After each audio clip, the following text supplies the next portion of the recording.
From the New York Times, it's The Headlines. I'm Tracy Mumford. Today's Wednesday, May 21st. Here's what we're covering.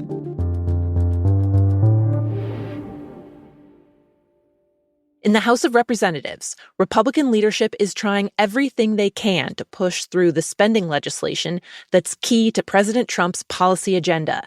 It's supposed to deliver on a lot of Trump's campaign promises, like tax cuts, including eliminating taxes on tips and overtime pay.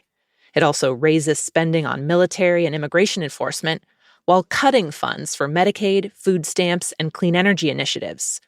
But even after days of negotiations, there's still a small but significant number of Republican holdouts, most of whom want to see deeper cuts. The GOP can't afford not to have their support with the narrow margin in the House. So yesterday, the president himself went to Capitol Hill to try and bring the pressure. And we're going to have a bill, the one big, beautiful bill. I think it's going to be, it's the biggest bill ever passed, and we got to get it done. And in a closed-door meeting with Republicans, Trump made clear he sees the package as a loyalty test to him, saying anyone who won't get on board, quote, wouldn't be a Republican much longer. We're told from people who were in the meeting that the president didn't mince words and didn't hold back. But the question is, did the pressure from the president and this face-to-face conversation have any impact? Robert Jemison covers Congress for The Times. President Trump does have a successful history of swaying Republicans in the House when it comes to pieces of legislation. But this time, it's a little bit different because the stakes are much higher. This is probably one of the best chances Republicans may have during his entire administration to enact so many of these policy agendas. And it comes with a significantly large price tag. And some Republicans say that they won't budge until they can scale some of those pieces back and enact more savings.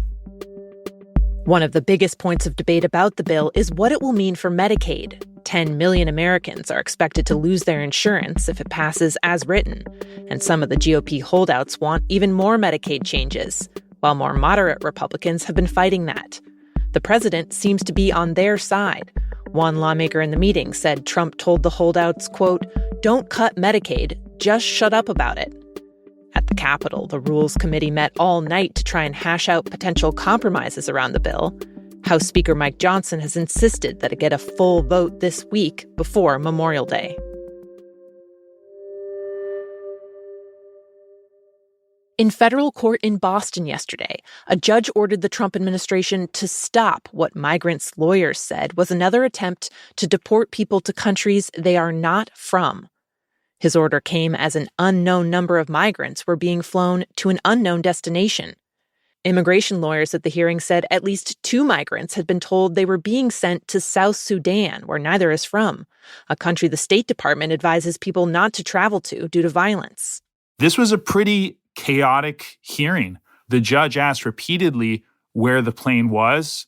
The government at one point said that information was classified. Then there was a break. They brought in the general counsel of the Department of Homeland Security, who said he didn't know if the information was classified, but that it didn't really matter for the purposes of the hearing because he didn't know where the plane was. So the judge had a lot of questions, and the government did not have the answers he wanted.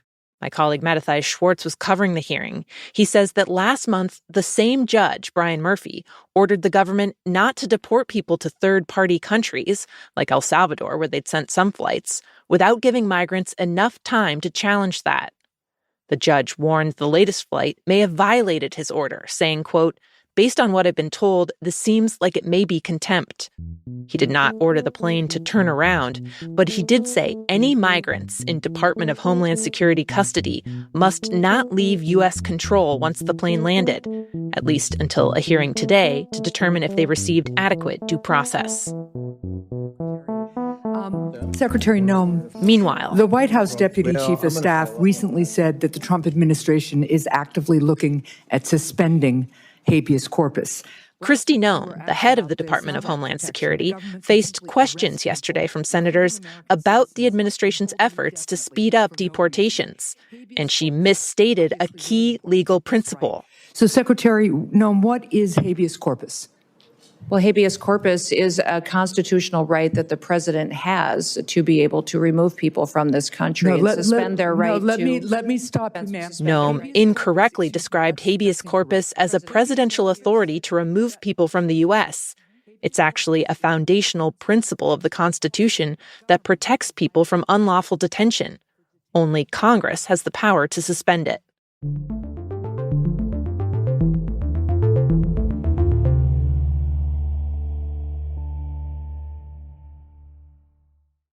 Now, 3 more quick updates on the Trump administration.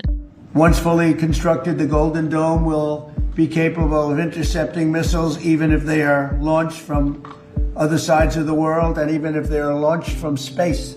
In the Oval Office yesterday, President Trump unveiled plans for a nationwide air defense system dubbed the Golden Dome. He said the project would get an initial $25 billion from the spending bill that's currently in front of Congress, and that he's confident the system will be operational by the end of his term. But federal officials have estimated it could cost upwards of $500 billion to get it fully up and running. And while it's modeled off of Israel's so-called Iron Dome, covering the U.S., which is 400 times larger, will present major technical challenges. Also, in terms of political spending, I'm going to do a lot less in the future. And why is that? I think I've done enough.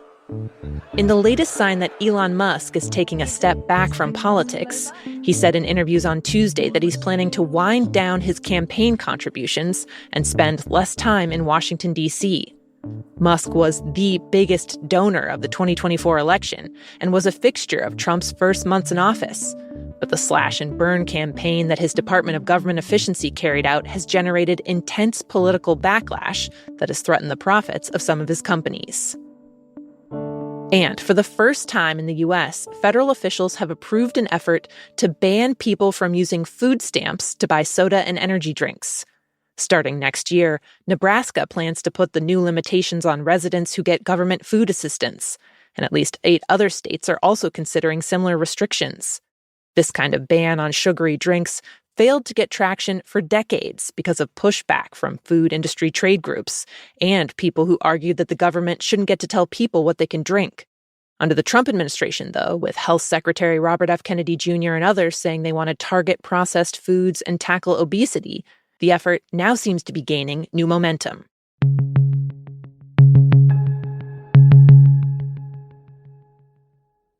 In Mountain View, California yesterday, I'm excited to share that AI mode is coming to everyone in the US. It's a total reimagining of search.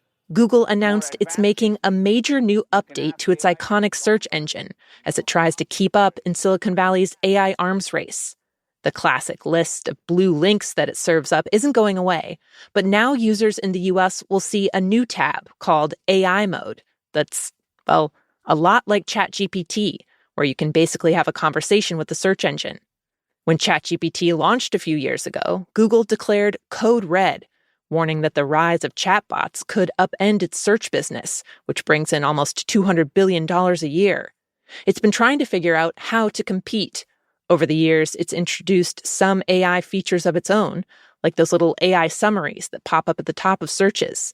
The company said that's been a success. It's actually led to people using the site more.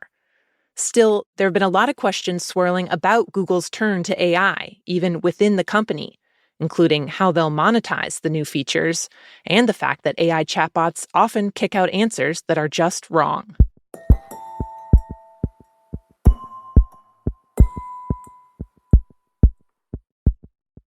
And finally, afternoon, everybody. the actor George Wendt, who played a beloved beer-chugging bar regular on Cheers for over a decade, has died at 76. Well, I am going to need something to kill time before my second beer.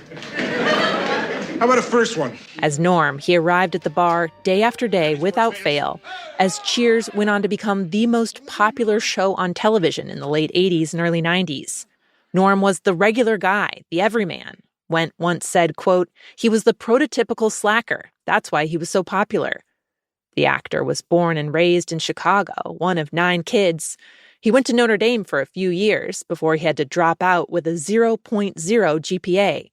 He got his start in entertainment at Second City, the improv comedy club in Chicago that's launched the careers of John Belushi, Tina Fey, Amy Poehler. But Wendt wasn't on stage originally. His job was sweeping the floors. Asked how he ended up in TV, Wendt once said, "I knew that I didn't want to do something that I hated. It was a process of elimination. Salesman? No. Doctor? No. Lawyer? No. Acting sounded pretty good. Those are the headlines. I'm Tracy Mumford. We'll be back tomorrow.